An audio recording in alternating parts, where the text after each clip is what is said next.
জুলাই গণহত্যায় সহযোগিতার দায়ে সদ্য বিদায়ী রাষ্ট্রপতির মোহাম্মদ শাহাবুদ্দিনের গ্রেফতার ও বিচার দাবি করেছে জামাতে ইসলাম। রাষ্ট্রপতির পদত্যাগের পর তাৎক্ষণিক প্রতিক্রিয়ায় দলটির আমির ডক্টর শফিকুর রহমান এই দাবি জানান। এ সময় তিনি বলেন, দেরিতে হলেও জাতির ঘাট থেকে স্বৈরাচারের কালো ছায়া সরে গেছে।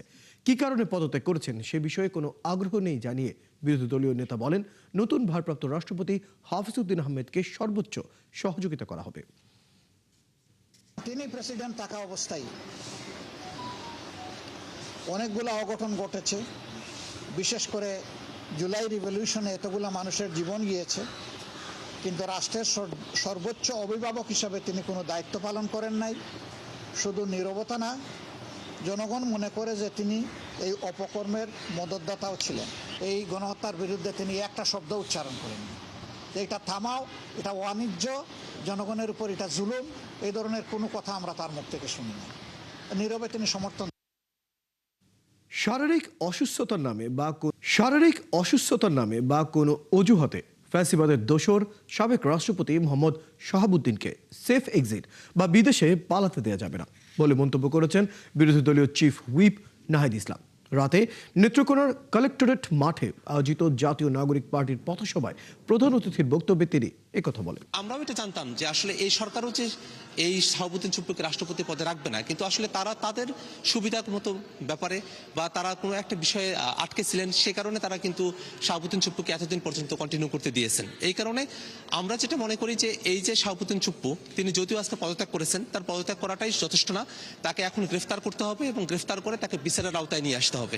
জামাতে ইসলামী আর অন্যায় একসাথে চলবে না, এই নৈতিকতার প্রশ্নে জামাত কোনো ছাড় দেবে না বলে হুঁশিয়ারি দিয়েছেন দলটির আমির ডক্টর শফিকুর রহমান। আজ ঢাকা জেলা জামাতের রোকন সম্মেলনে তিনি আরও বলেন, সংবিধান অনুযায়ী গণভোট অবৈধ হলে বর্তমান সরকারও অবৈধ, তাই সংবিধানের অপব্যবহার করলে সরকারের অস্তিত্ব থাকবে না বলেও জানান তিনি। বিস্তারিত জানাচ্ছেন শাহিদুজ্জামান সাকিব। রাজধানীর ডিপ্লোমা ইঞ্জিনিয়ার্স ইনস্টিটিউশনে ঢাকা জেলা জামায়াতের ষান্মাসিক রোকন সম্মেলন। এতে প্রধান অতিথি হিসেবে যোগ দেন জামায়াতের আমির ও বিরোধী দলীয় নেতা ডাক্তার শফিকুর রহমান। এ সময় নেতাকর্মীদের সতর্ক করে বলেন, নৈতিকতার প্রশ্নে জামায়াতে ইসলামীতে কোনো ছাড় নেই, ভুল ত্রুটি চোখে পড়লে সাথে সাথে ধরিয়ে দেওয়ার আহ্বান জানান তিনি। আমরা মানুষ, আমাদেরও ভুল ত্রুটি হয়। আমরা একটা কথা পরিষ্কার বলেছি যে অন্যায় আর জামাতে ইসলামী একসাথে চলে না। আমি সহকর্মীদেরকে বলবো, গায়ে যদি আপনার সাদা কাপড় থাকে আপনাকে যত্নশীল হতে হবে। সমাজের যে কথাটা আছে, সাদা কাপড়ে দাগ লাগে, কথা ঠিক না? না, সাদা কাপড়ে কম লাগে, কিন্তু যা লাগে তা ভাসে। Very careful. নৈতিকতার প্রশ্নে জামাতে ইসলামীতে কোনো ছাড় নাই। জুলাই জাদুঘর খুলে না দেওয়া নিয়ে ক্ষোভ প্রকাশ করেন জামায়াত আমির। ফেসিবাদ আমলে নির্যাতনের শিকার সকলের দায় দায়িত্ব সরকারকে নেয়ার দাবি জানান তিনি। জুলাই জাদুঘর, স্মৃতি জাদুঘর যেটা, সেটা ইন্টারিম গভর্নমেন্টের আমলে তৈরি হয়েছে। এটা ১ জুলাই খুলে দিতে অসুবিধা কোথায় ছিল? তাইলে পুরা জুলাই মাস জুড়ে আমাদের বীরদেরকে মানুষ আরও বেশি শ্রদ্ধার সাথে স্মরণ করার সুযোগ পেত। শুধু জুলাই নয়, 15.5 বছরে এই ফেসিবাদী জালেমদের হাতে যারাই শহীদ হয়েছেন, গুম হয়েছেন, পঙ্গু হয়েছেন, তাদের সকলের দায়িত্ব নেওয়া সরকারের নৈতিক দায়িত্ব। গণভোট ইস্যুতে সংবিধান নিয়ে বেশি ঘাটাঘাটি করলে সরকারের অস্তিত্ব থাকবে না বলেও হুঁশিয়ারি দেন বিরোধী দলীয় নেতা। সংবিধানে কি কোনো 2026 সালের 12 ফেব্রুয়ারি ইলেকশন হওয়ার কথা ছিল? কিছুই তো ছিল না। ওটা যদি অবৈধ হয়, সব কিছু অবৈধ। বেশি সংবিধান কসলাইতে যাইয়েন না, সংবিধান কসলাইলে নিজেদের অস্তিত্ব আর খুঁজে পাবেন না। এ সময় সীমান্তে বাড়াবাড়ি না করার জন্য প্রতিবেশী দেশগুলোকে কড়া বার্তা দেন তিনি। আমাদের শান্তি বিঘ্নিত হলে আপনারাও শান্তিতে থাকতে পারবেন। শাহিদুজ্জামান সাকিব, ৭১, ঢাকা। রাজধানী ঢাকা সহ সারা দেশে সিএনজি গ্যাসের তীব্র সংকট দেখা দিয়েছে। তরলীকৃত প্রাকৃতিক গ্যাস সরবরাহ ব্যাহত হওয়ায় রাজধানী জুড়ে এই সংকট চরমে পৌঁছেছে। ফিলিং স্টেশনগুলোতে ঘন্টার পর ঘন্টা অপেক্ষা করেও মিলছে না সিএনজি। এতে চরম ভোগান্তিতে পড়েছেন সিএনজি চালিত যানবাহনের চালক, গণপরিবহন খাতের কর্মী ও যাত্রীরা। এর প্রভাব পড়েছে চালকদের আয় ও রোজগারেও। আরও জানাচ্ছেন মেহেদী হাসান। মগবাজার মোড়ের এই সিএনজি গ্যাস স্টেশনে সিএনজি চালিত অটোরিকশা প্রায় 2 কিলোমিটার দীর্ঘ লাইন বলে দিচ্ছে গ্যাস সংকট কত তীব্র।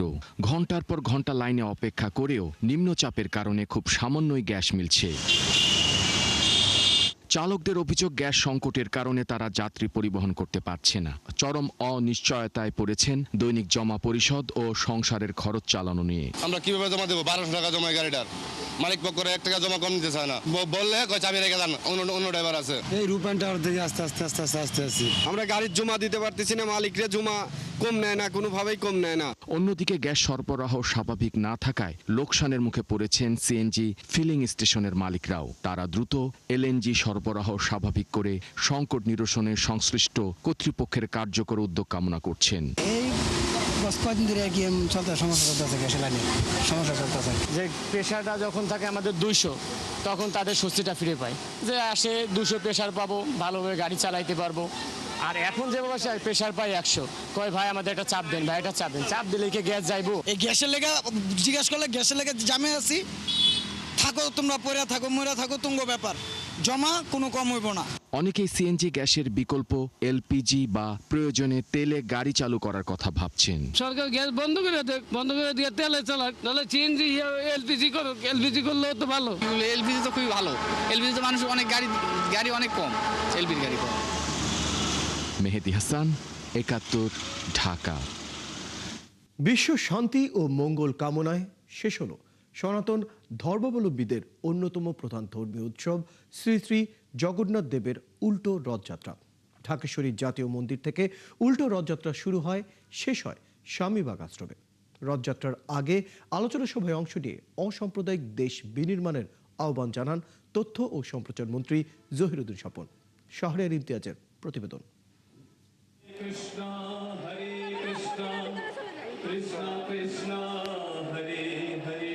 ধর্মীয় আচার, আনন্দঘন পরিবেশ আর সম্প্রীতির বার্তায় এভাবে মুখর হয়ে ওঠে শ্রী শ্রী জগন্নাথ দেবের উল্টো রথযাত্রা। সপ্তাহব্যাপী ঢাকেশ্বরী জাতীয় মন্দিরে অবস্থান শেষে জগন্নাথ দেব, বলরাম আর সুভদ্রার প্রতিমা আবারও ফিরল স্বামীবাগ আশ্রমে। যে পথ দিয়ে রথ এসেছিল সে পথ ধরেই ভক্তরা ফিরিয়ে নিয়ে গেলেন দেবতাদের। ভক্তদের বিশ্বাস, জগন্নাথ দেবের এই রথযাত্রা জরাজীর্ণ পৃথিবীতে মঙ্গল বয়ে আনবে। দেশ ও জাতির জন্য, যে সকলে যেন ভালো থাকে, ভগবান আমাদের জন্য মঙ্গল কিছু করবে, এটাই তো আমরা প্রত্যাশা করি। সবাই দেশটা ভালো রাখুক, সবাইকে ভালো রাখুক জগন্নাথ দেব। উল্টো রথযাত্রার আগে ঢাকেশ্বরী মন্দিরে আলোচনা সভায় যোগ দিয়ে তথ্য ও সম্প্রচার মন্ত্রী বলেন, যারা ধর্মের ভিত্তিতে জাতিকে বিভক্ত করতে চায় তারাই দেশের শত্রু। আমাদের দেশে বর্ণের ভিত্তিতে, ভাষার ভিত্তিতে অথবা পাহাড়ি সমতল অঞ্চলের ভিত্তিতে কোনো বিভক্তিকে আমরা বরদাস্ত করব না। আমরা মনে করি বাংলাদেশি জাতীয়তাবাদের দর্শনের মধ্যেই সকল ধর্ম বিশ্বাস, সকল বর্ণ, ভাষা, সংস্কৃতি এবং সকল সমতলকে আমরা এক জায়গায় দাঁড় করতে পেরেছি। ধর্মীয় বিভেদ ভুলে অসাম্প্রদায়িক বাংলাদেশ বিনির্মাণে সবাইকে এগিয়ে আসার আহ্বান জানান তথ্য ও সম্প্রচার মন্ত্রী। শাহরিয়ার ইমতিয়াজ, 71, ঢাকা। দর্শক, চলছে সংবাদ সংযোগ। সরাসরি সংবাদ এবং অনুষ্ঠান দেখতে চোখ রাখুন 71-এর ফেসবুক পেজে, সাবস্ক্রাইব করুন 71-এর ইউটিউব চ্যানেলে। 71-এর সাথেই থাকুন।